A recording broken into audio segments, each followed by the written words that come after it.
بسم اللہ الرحمن الرحیم۔ حضرت عائشہ رضی اللہ تعالیٰ عنہ سے روایت ہے کہ انہوں نے فرمایا کہ رسول اللہ صلی اللہ علیہ وسلم پر وحی کی شروعات سچے خوابوں کی شکل میں ہوئی۔ آپ جو کچھ خواب میں دیکھتے وہ صبح تک روشنی کی طرح نمودار ہو جاتا۔ پھر آپ کو تنہائی پسند ہو گئی، چنانچہ آپ غار حرا میں تنہائی اختیار فرماتے اور کئی رات گھر تشریف لائے بغیر عبادت میں لگے رہتے۔ آپ کھانے پینے کا سامان گھر سے لے کر جا کر وہاں کچھ روز گزارتے، پھر خدیجہ رضی اللہ تعالیٰ عنہ کے پاس آتے اور تقریباً اتنے ہی دنوں کے لیے پھر کچھ کھانے پینے کا سامان لے جاتے۔ ایک روز جب آپ غار حرا میں تھے، اتنے میں آپ کے پاس حق آ گیا اور ایک فرشتے نے آ کر آپ سے کہا، پڑھو۔ آپ نے فرمایا، میں پڑھا ہوا نہیں ہوں۔ اس پر فرشتے نے مجھے پکڑ کر خوب دبایا، یہاں تک کہ میری طاقت برداشت جواب دے گئی۔ پھر اس نے مجھے چھوڑ دیا اور کہا، پڑھو۔ پھر میں نے کہا، میں تو پڑھا ہوا نہیں ہوں۔ اس نے دوبارہ مجھے پکڑا، دبوچا، یہاں تک کہ میری طاقت برداشت سے باہر ہو گئی۔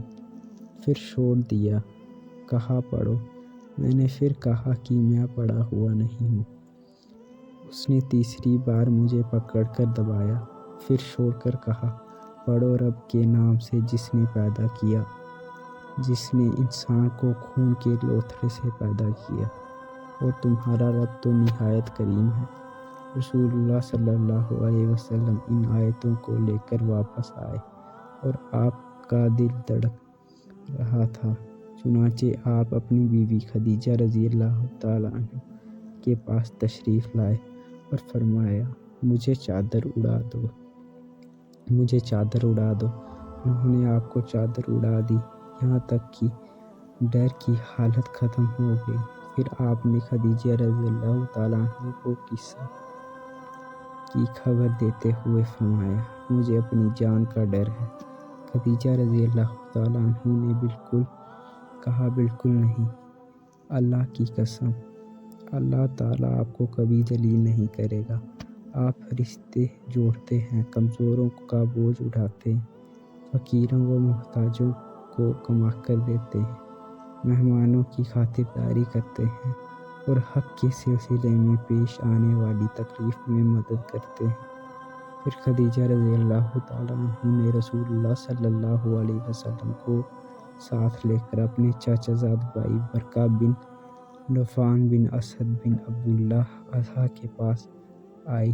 برقہ جہالت کے زمانے میں عیسائی ہو گئے تھے اور عبرانی زبان بھی لکھنا جانتے تھے، چنانچہ عبرانی زبان میں جتنا اللہ کو منظور ہوتا انجیل لکھتے تھے۔ برقہ بہت بوڑھے اور اندھے ہو چکے تھے۔ ان سے خدیجہ رضی اللہ تعالیٰ عنہ نے کہا، بھائی جان، اپنے بھتیجے کی بات سنیں۔ برقہ نے پوچھا، بھتیجے کیا دیکھتے ہو؟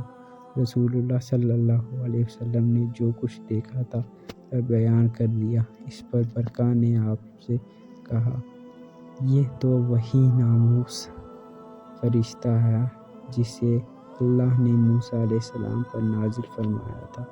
کاش میں آپ کے نبی ہونے کے زمانے میں طاقتور ہوتا، کاش میں اس وقت تک زندہ رہوں جب آپ کی قوم آپ کو نکال دے گی۔ رسول اللہ صلی اللہ علیہ وسلم نے فرمایا، اچھا، تو کیا وہ لوگ مجھے نکال دیں گے؟ برقہ نے کہا، ہاں، جب بھی کوئی آدمی اس طرح کا پیغام لائے